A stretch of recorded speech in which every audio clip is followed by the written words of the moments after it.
अक्सर आपने देखा होगा कि छोटे बच्चे को विटामिन डी के ड्रॉप्स दिए जाते हैं। तो ये विटामिन डी के ड्रॉप्स क्यों इतने इंपॉर्टेंट होते हैं, क्यों हमें देना चाहिए, और ये एक दवाई आपके बच्चे के ओवरऑल हेल्थ के लिए ज़रूरी होती है। वीडियो काफ़ी इन्फॉर्मेटिव है, प्लीज़ शुरू से लेकर लास्ट तक ज़रूर देखिएगा। नमस्कार दोस्तों, मेरा नाम हर्षिता वर्मा है और आपका मेरे channel twins my world baby care पे बहुत बहुत स्वागत है। पेडियाट्रिशियन की एक सलाह होती है कि आपके बच्चे जब तक 2 साल का नहीं हो जाता तब तक आपको विटामिन डी के ड्रॉप्स आपको देने हैं, वो भी दिन भर में एक बार देना होता है, वो भी 1 से 2 ड्रॉप आप दे सकती हैं। तो आपको पता है कि ये क्यों दिया जाता है, क्योंकि बच्चे की ओवरऑल डेवलपमेंट के लिए विटामिन डी का भी अच्छा होना ज़रूरी है। बच्चे को जितनी भी ज़रूरी न्यूट्रिएंट है वो बच्चे की माँ के दूध के ऊपर निर्भर होती है। अगर बच्चा मदर मिल्क अच्छे से ले रहा है तो उसकी डेवलपमेंट काफ़ी अच्छी तरह से होती है, उसकी इम्यूनिटी काफ़ी अच्छी बूस्टअप होती है। बजाय कि अगर आप फॉर्मूला फीडिंग भी दे रही हैं तो भी आपको ऊपर से बच्चे को जब आप मिल्क पिला रही हैं तब भी आपको बच्चे को ब्रेस्ट फीडिंग ज़रूर करानी चाहिए, क्योंकि ब्रेस्ट फीडिंग का जो प्रैक्टिस होता है उससे बच्चे की इम्यूनिटी काफ़ी स्ट्रांग होती है और ज़रूरी न्यूट्रिएंट आपको बच्चे को माँ के दूध से ही मिलता है।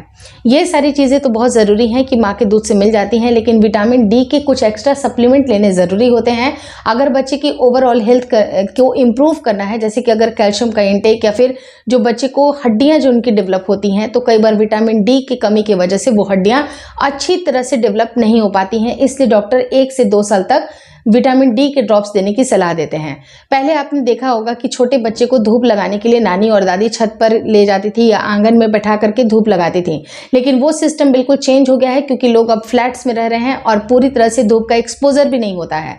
तो धूप की कमी की भी वजह से बच्चे की ओवरऑल डेवलपमेंट नहीं हो पाती है। तो विटामिन डी के सप्लीमेंट्स लेना बहुत ज़रूरी है ताकि बच्चे को ओवरऑल उसकी डेवलपमेंट होती जाए, क्योंकि जिस तरह से बच्चे को आयरन की सप्लीमेंट की ज़रूरत है उसी तरह से विटामिन डी की, कैल्शियम की भी ज़रूरत है। तो वो कैल्शियम की पूर्ति, वो विटामिन डी की पूर्ति आपको सन से अगर नहीं मिल रही है तो आप उसका सप्लीमेंट लीजिए, लेकिन कोशिश करें कि बच्चे को अर्ली जो मॉर्निंग का धूप होता है, जैसे कि 6-7 बजे 8 बजे वाली जो धूप होती है उसमें विटामिन डी की मात्रा भरपूर होती है, वो आप बच्चे को धूप ज़रूर लगाइए। लेकिन हाँ, 11-12 बजे 1 बजे वाले आप इस तरह की धूप बिल्कुल ना लगाइए, क्योंकि इस टाइम पे बहुत ज़्यादा हार्श हो जाते हैं। जो सूर्य की किरणें होती काफ़ी हार्श हो जाती हैं, जिनके अंदर यूवीबी रेज होती हैं, यूवीए रेज होते हैं, जो कि बच्चे की स्किन को हार्म कर सकती हैं। तो आपको स्टार्टिंग की जो अर्ली मॉर्निंग की जो धूप होती है 6 से 7 बजे 8 बजे वाली धूप, वो आप बच्चे को लगाइएगा तो बच्चे को ज़रूरी विटामिन मिलेंगे। लेकिन उसके अलावा भी आपको विटामिन डी के जो ड्रॉप्स मिलते हैं, सप्लीमेंट्स मिलते हैं, उसको देना आपके लिए बेहद ज़रूरी है। Hopefully this video helps you. अगर वीडियो अच्छी लगी तो प्लीज़ लाइक कर दीजिएगा। चैनल पर नए हैं तो चैनल को ज़रूर शेयर और सब्सक्राइब करें। मुझे इंस्टाग्राम पे और फेसबुक का जो मेरा पेज है उसको लाइक और शेयर करना बिल्कुल ना भूलें। Thank you so much for watching twins my world baby care.